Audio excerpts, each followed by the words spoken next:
കേരളം ആകാംക്ഷയോടെ കാത്തിരുന്ന നിയമസഭാ തെരഞ്ഞെടുപ്പിന്റെ വോട്ടെണ്ണലിന് ഒരുക്കങ്ങൾ അന്തിമഘട്ടത്തിൽ. തിങ്കളാഴ്ച രാവിലെ 8 മണിക്ക് വോട്ടെണ്ണൽ ആരംഭിക്കും.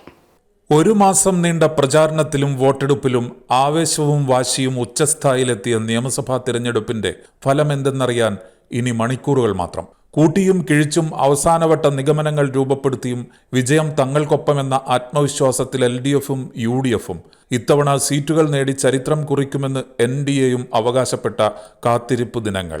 ഭരണത്തുടർച്ചയ്ക്കായി LDF കളത്തിലിറങ്ങിയപ്പോൾ പക്ഷേ എക്സിറ്റ് പോളുകളെല്ലാം UDFന് അനുകൂലം. എക്സിറ്റ് പോൾ വിശകലനങ്ങൾ മുമ്പ് പരാജയപ്പെട്ടിട്ടുണ്ടെന്ന് LDF. അതിനിടയിൽ മറ്റൊരു ചർച്ചയും പലയിടങ്ങളിൽ നിന്നായി കേട്ടു. BJP 5-ലേറെ സീറ്റുകൾ പിടിക്കുന്ന സാഹചര്യമുണ്ടായാൽ തൂക്കുസഭ വരെ വന്നേക്കാം.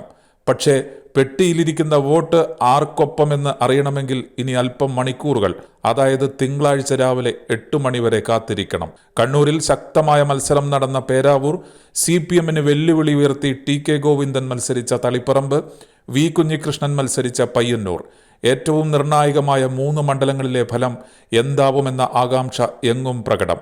എക്സിറ്റ് പോൾ ഫലങ്ങൾ തങ്ങൾക്കനുകൂലമായതോടെ ആഘോഷങ്ങൾക്ക് ഒരുക്കം തുടങ്ങിയിരുന്നു UDF. തിങ്കളാഴ്ച രാവിലെ 8 മണിക്കാണ് വോട്ടെണ്ണൽ ആരംഭിക്കുക. ഒരു ഹാളിൽ 14 മേശകൾ ഉണ്ടാവും. പോസ്റ്റൽ വോട്ടുകൾ എണ്ണാൻ വേറെയും. രാവിലെ 6-ന് കൗണ്ടിംഗ് ഉദ്യോഗസ്ഥരെത്തും.